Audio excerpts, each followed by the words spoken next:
Hello guys, welcome back to Sociology classes BA part 2. Today our topic is problem of development induced displacement. Okay?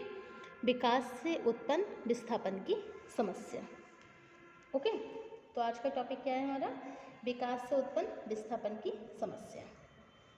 Okay 20वीं शताब्दी के आरंभ से ही पूरे विश्व के आर्थिक विकास को, पूरे विश्व में आर्थिक विकास को मतलब आर्थिक विकास के जो भी कार्यक्रम हैं उनमें बहुत तेजी आने के साथ प्राकृतिक विस्थापन की जगह मानवीय विस्थापन की समस्या गंभीर रूप लेने लगी. ओके स्वतंत्रता के बाद पंचवर्षीय योजनाओं के अंतर्गत भारत में देश के आर्थिक विकास के लिए जो बड़ी बड़ी परियोजनाएं बनाई गई उनके फलस्वरूप विभिन्न क्षेत्रों में जो निवासी थे उनमें विस्थापन की समस्या ने एक त्रासदी का रूप ले लिया. ओके यह सच है कि विकास कार्यक्रमों से देश को विभिन्न प्रकार के लाभ भी प्राप्त हुए, लेकिन इनके साथ जनसंख्या के एक बड़े भाग के जीवन का अस्तित्व भी खतरे में पड़ गया. भारत में तेजी से होने वाली जनसंख्या वृद्धि के साथ विभिन्न आवश्यकताओं को पूरा करने के लिए संसाधनों की मांग बढ़ती जा रही है.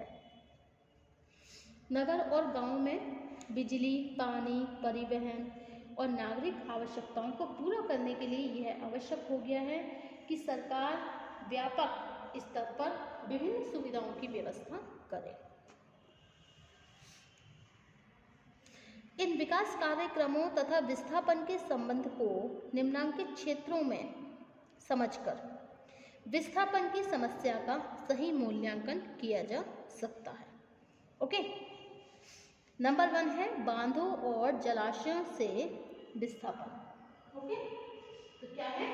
बांधों और जलाशयों से विस्थापन. Okay displacement from dams and reservoirs. Okay देश के आर्थिक विकास के लिए आज सबसे बड़ी आवश्यकता बिजली के उत्पादन और सिंचाई सुविधाओं में वृद्धि करने की है. इसके लिए देश के विभिन्न भागों में बड़े बड़े बांधों, डैम्स और जलाशयों का निर्माण आरंभ हो गया. ओके विडंबना यह है कि जिन स्थानों पर भी बांध और जलाशय बनाए गए अथवा बनने की प्रक्रिया में है वहां एक बड़े क्षेत्र की संस्कृति और सभ्यता पानी में डूब गई. ओके लाखों हेक्टेयर में कृषि भूमि और जंगल समाप्त हो गए. इन विकास परियोजनाओं के कारण विस्थापित होने वाली संख्या बड़ी से बड़ी प्राकृतिक आपदा से विस्थापित होने वाले लोगों की तुलना में कई गुना अधिक है. उदाहरण के लिए पंजाब में जब सबसे पहले भाखड़ा नंगल परियोजना को पूरा किया गया तो एक बड़ा क्षेत्र जलमग्न हो गया और वहां के निवासियों को रोजी रोटी के लिए भी दूसरे स्थानों पर जाकर रहने के लिए बाध्य होना पड़ा. उत्तरांचल में टिहरी बांध भागीरथी गंगा पर बनने वाला जो एशिया का सबसे बड़ा बांध है, जिस पर अब तक लगभग 14,000 करोड़ रुपए का इन्वेस्ट हो चुका है. इस बांध के कारण पुराना टिहरी नगर जलमग्न हो गया तथा आसपास के लगभग 125 गांव के लोगों के सामने विस्थापन की समस्या पैदा हो गई. यह सच है कि टिहरी नगर के लोगों को बसाने के लिए पहले से भी बड़े टिहरी नगर का निर्माण कर दिया गया है, लेकिन पुरानी टिहरी की संस्कृति इस बांध के साथ ही डूब गई.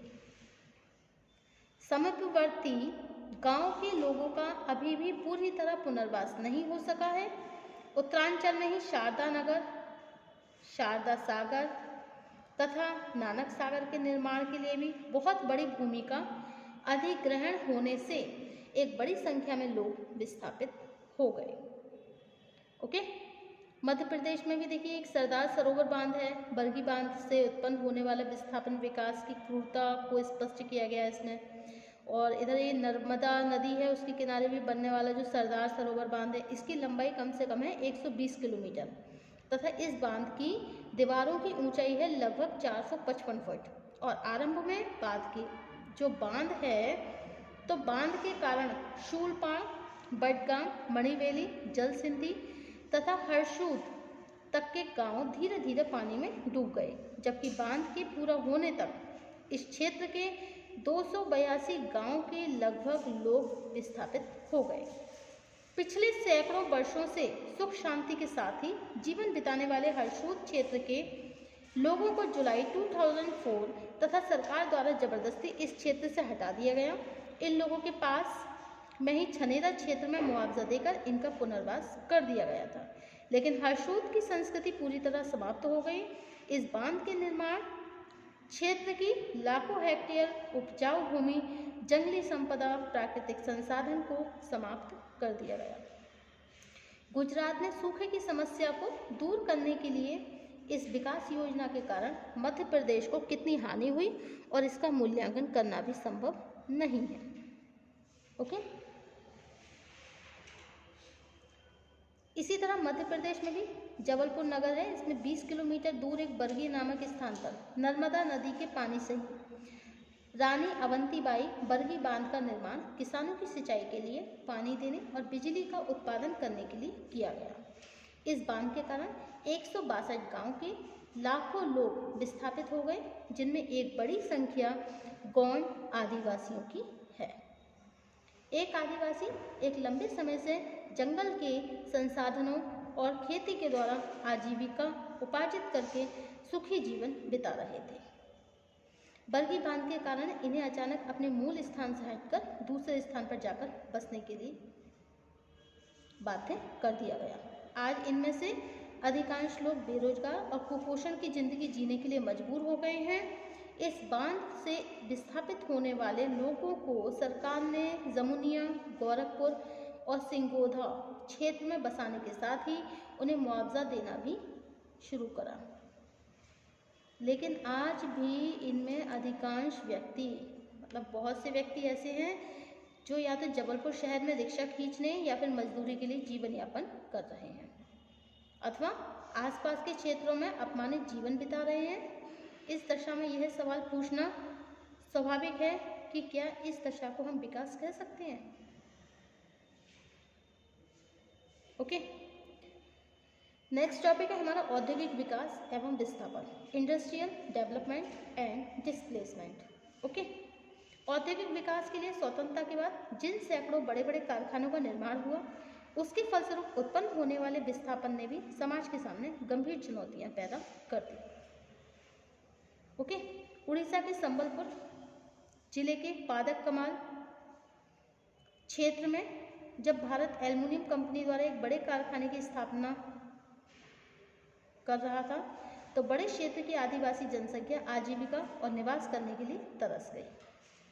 यह क्षेत्र गंधमर्दन पर्वत के चारों ओर का वह क्षेत्र है जो जीवनदायिनी जड़ी बूटियों के लिए प्रख्यात, तथा यह जड़ी बूटियां आदिवासियों जो थे उनकी आजीविका का मुख्य स्रोत था। ओके, अब नेक्स्ट है सड़कों के निर्माण में विस्थापन, displacement for construction of the roads. विकास से उत्पन्न विस्थापन का एक नया रूप भी सड़कों के रूप में आया सामने। भारत में स्वतंत्रता के बाद राष्ट्रीय राजमार्गों के निर्माण, गांव के नगरों को एक दूसरे से जोड़ने के लिए बड़ी संख्या में उपमार्गों का निर्माण किया गया।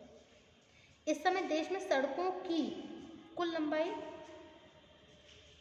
33 लाख किलोमीटर से भी अधिक है, जो स्वतंत्रता के समय 10 लाख किलोमीटर से भी कम थी।